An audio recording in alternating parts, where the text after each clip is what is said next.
It's showtime under the night lights in Qatar, and what a show we have in prospect as Bagnaia and Jorge Martin eye a crucial Qatar Grand Prix win.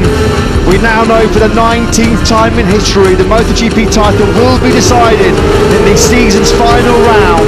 Whatever happens over the next 22 laps, it's goes the back, it's full throttle.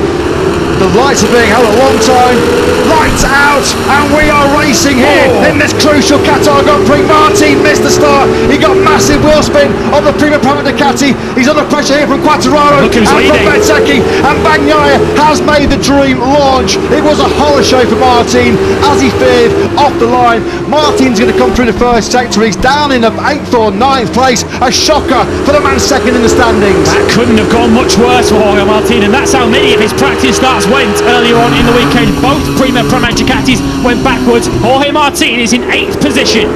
Nightmare here in the night race in Qatar then. It's got it worse as well because Bagnaia trying to stretch his legs at the front of this Doha battle. He leads from Luca Marini to Gian Antonio there in 3rd place. Marc Marquez has had a real strong start on the factory Honda. He's able to use the power, the grunt of the Ducati down that long start finish straight to make sure he's not susceptible to an attack from Maverick Vinales. Here is Jorge Martin, look at that, he lights up the rear tyre. His motorcycle, that Ducati, well, it pivoted right, it pivoted left. Just no momentum, no drive for it whatsoever. Oh, listen to that as he just got massive wheel spin, trying to throw 300 horsepower through that Michelin rear tyre, and they know it could not have got off to a worse start as Martin already in early recovery mode here. Oh, here's a rematch of yesterday as Binder barges past Marc Marquez once again. They made contact in the sprint yesterday. Binder has got a good start away. He started from 10th on the grid. He's now up into 5th place. At the moment, Martin is stuck in that 8th place. Can't find a way through on his Prima Prama Racing teammate Johan Zarco, who's there in 7th.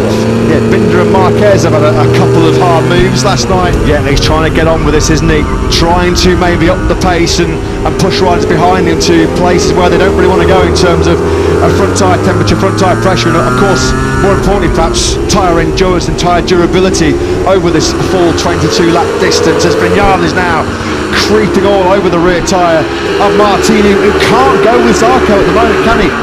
Zarco through the first sector, he's nearly 7/10 ahead of Martin, who's right. That was Zarco. That was Zarco. Now that is a big bonus. That is a big plus for Martin. That's one position gain. Didn't even have to fight for it. Yeah, could have done with Johan Zarco slotting ahead Maverick Vinales there to at least protect him from that Aprilia. So Martin now up into 7th place, so he'll gain an extra point and move a point closer to Bagnaia. It's now 23 points. Bagnaia, though, through that first sector, he did lose 2/10 of that advantage, as I suspected, with the slipstream down the main straight. So Marini is keeping him in sight at the moment. Martin 2 seconds off the race lead already.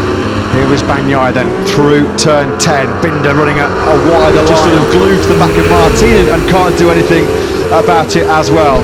Here comes Plus 89. That was a clear message to Johan Zarco.